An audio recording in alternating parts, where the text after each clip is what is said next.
अस्सलाम वालेकुम जी स्टूडेंट्स, क्या हाल है आपके। आज हमारे साथ उमर दुआबिया मौजूद हैं जो कि हमारे उर्दू के बहुत ही अच्छे उस्ताद हैं। मैं मेंटोर का लफ्ज़ इसलिए यूज़ नहीं कर रहा क्योंकि हम उर्दू पे बात करने जा रहे हैं। तो मुझे दुआबिया साहब पूछ रहे थे, सर आप बड़े उदास उदास से नज़र आ रहे हैं और आपने शेप भी इतनी बढ़ाई हुई है। तो मैंने कहा बस गम गलत करने के लिए हमने शेप बढ़ा ली है। चले खैर, जो पीएमएस का रिज़ल्ट अभी आया है उसमें उर्दू एक कंपलसरी सब्जेक्ट है और हमेशा से हमारा ये अलमिया रहा है। जो मेरी एक सिंपल सा उसका एनालिसिस है, we take it very easy. हम ये समझते हैं कि भाई उर्दू ही तो है। तो इस पे हम दुआबिया साहब से उनका एनालिसिस लेंगे। इसे उर्दू ही तो है पे हमको कहेंगे कोई पहले शेर सुनाए और उसके बाद जो अभी पीएमएस 2022 का जो रिज़ल्ट आया है उस पर अपना एनालिसिस शेयर करें। बहुत शुक्रिया सर। देखें, सबसे पहले तो जो आपने शेर की बात की, मुझे लगता है कि इस वक्त उर्दू से ज़्यादा तलबा के जो एहसासात हैं उसके ऊपर अच्छा शेर होना चाहिए।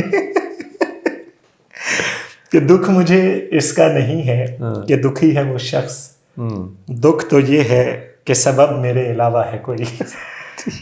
जानता हूँ कि तुझे साथ तो रखते हैं कई, पूछना था कि तेरा ध्यान भी रखता है कोई। वाह। तो जब आप किसी भी सब्जेक्ट का ध्यान नहीं रखेंगे तो फिर मामला खराब होंगे। बिल्कुल। तो जो आपने बात की कि हम समझते हैं कि उर्दू ही तो है। देखें, उर्दू बिल्कुल उर्दू ही है, हमारी कौमी ज़बान है। लेकिन जब हम कंपटीशन की बात करते हैं तो वहाँ पर फिर हमारे पास 100 नंबर हैं। फिर हमने ज़बान से ज़्यादा अपने स्कोर को भी देखना है। अभी तक की जो डीएमसीज मेरे साथ शेयर हुई हैं उसमें जो एनालिसिस मेरे पास है उसमें जो हाईएस्ट स्कोर है वो 80 से ऊपर नहीं गया। ठीक है। और लास्ट ईयर हम लोगों ने देखा 85 तक भी स्कोर हम लोगों ने देखा, और ये सिर्फ और सिर्फ एक डीएमसी की बात कर रहा हूँ जो को 80 की आई। मेजॉरिटी स्टूडेंट्स की 56, 50, मैक्सिमम 60 के दरमियान जो हैं वो खड़े हैं। अब इसकी वजह क्या है? उसकी वजह यह है कि बिलखसूस जिन बच्चों ने सेशन भी लिया हमारा, उनके साथ भी जब मेरी बात हुई तो लो स्कोरिंग की वजह क्या थी?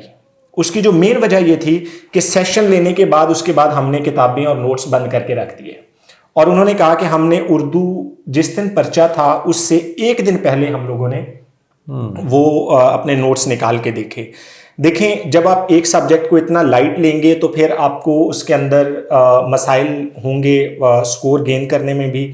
और क्या नाम है, जब अच्छा स्कोर नहीं आएगा तो साफ ज़रा at the end of the day you have to get an allocation in that particular examination. पहली तो रीज़न हो गई ये। दूसरी, बतौर मजमूई देखा जाए तो पिछले साल की निस्बत अब आगे पीपीएससी की रिपोर्ट भी आ जाएगी।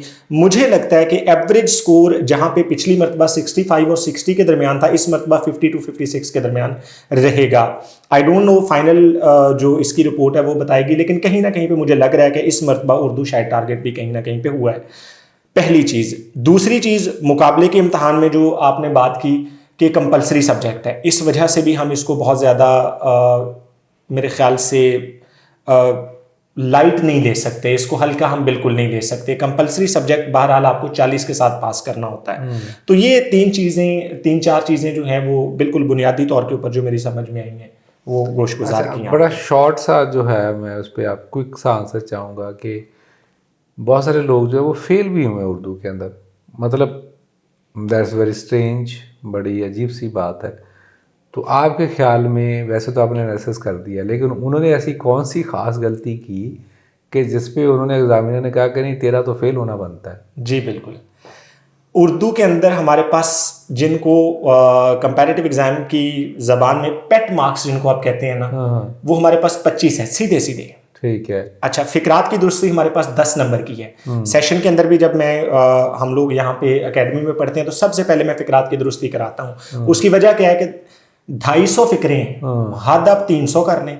बहुत ज्यादा आप एफर्ट करते हैं तो 350 फिकरात कर लें। क्वेश्चन बैंक ही छोटा सा है। एग्जैक्टली। ठीक है, तो 350 फिकरात को भी अगर आप अच्छी तरह से रट्टा नहीं लगा सकते, मैं उसको साफ सी बात है रट्टे वाला पोर्शन है। रट्टा भी क्या 2-3 दफा पढ़ना है, 2-3 मरतबा आपने पढ़ना है। 10 नंबर जब आप ये वाले सबसे पहले साइड लाइन कर देते हैं, ठीक है, उसके बाद 15 नंबर आपके मुहावरात का जुमलों में इस्तेमाल है।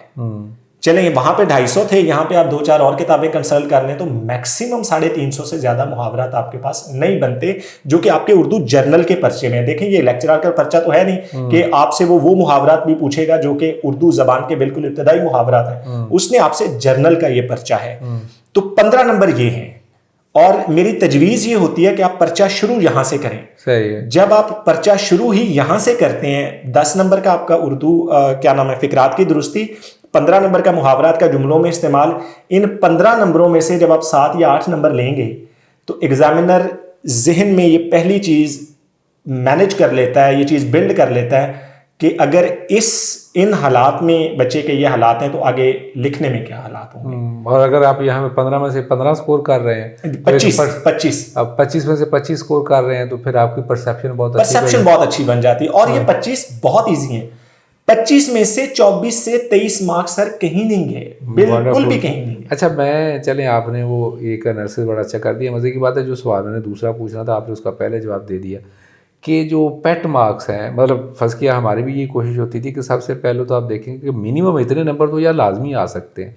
लाइक फर्स्ट किया आपका ऐसे कितने नंबर के, अगर उसको हल करें वो 50% मार्क्स भी आप लें तो जो पेपर की डिस्ट्रीब्यूशन है क्वेश्चन की और नंबरों की वो ज़रा डिस्कस करते हैं और उसमें से कौन से हैं जो बड़ा इजीली आप उसमें स्कोर कर सकते हैं। बिल्कुल, सबसे पहले आपके पास 25 या 30 नंबर का, ठीक है, 25 नंबर का ऐसे, 15 नंबर की तलखीस नगारी जिसमें से 10 नंबर की तलखीस, 5 नंबर के आपके उन्वान के नंबर होते हैं। 25 और 15 आपके 40 ये हो गए।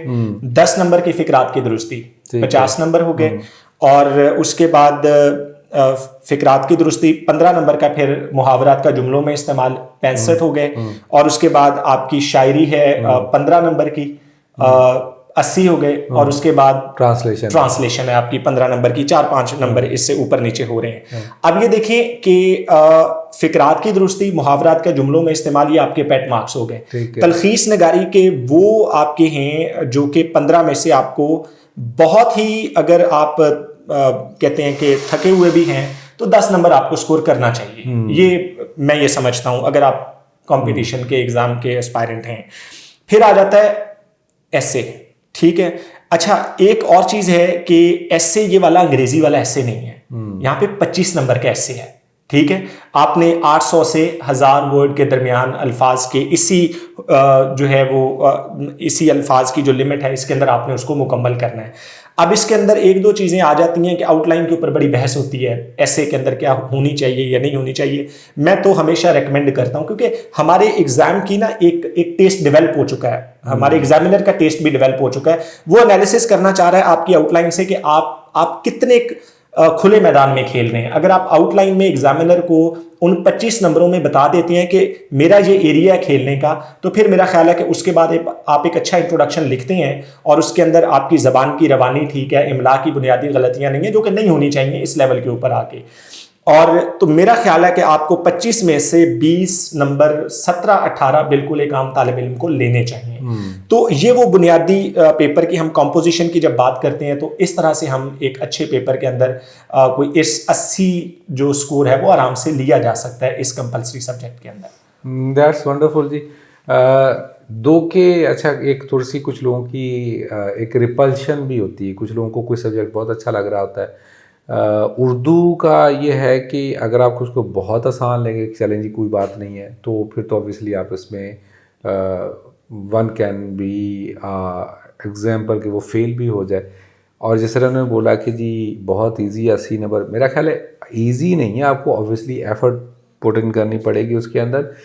और स्पेशली शेर व शायरी का थोड़ा शगफ आपको बनाना है, अपना राइटिंग एक्सप्रेशन को एक उर्दू के अंदर डालना है जिस तरह से, और उसका एक जार्गन होता है प्यारा फर्ज किया ख़ास, मतलब ऐसे है तो जी वो इंट्रोडक्शन को कैसे लिखेंगे और इंट्रोडक्शन के लिए आप तारुफ और फिर आगे वो हर कंक्लूजन को माहासिल और मतलब वो एक पूरा उसका जार्गन है, उसके अंदर अपने आप को डालना है, फिर उस तरह से आपने चीज़ें लिखनी है।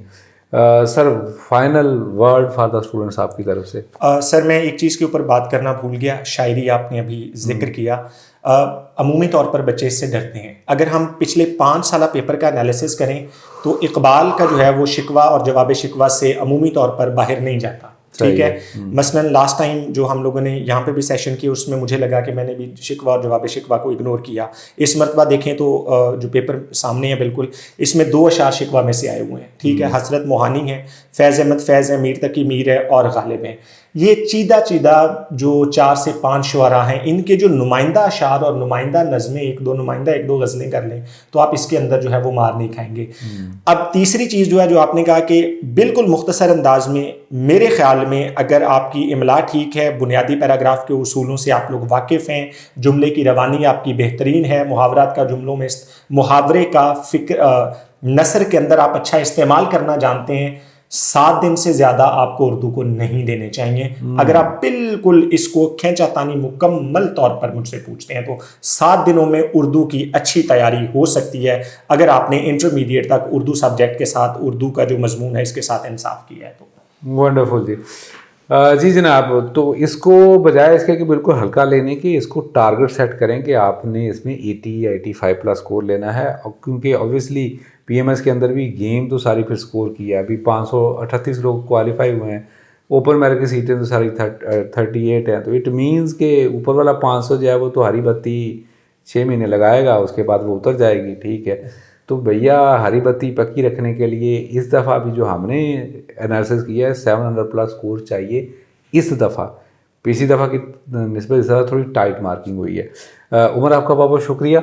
और दूसरा ये कि हम सेशन भी स्टार्ट करने जा रहे हैं, जो लोग उर्दू हमसे पढ़ना चाहते हैं वो रजिस्टर भी हो सकते हैं। Thanks for watching. अल्लाह हाफिज़।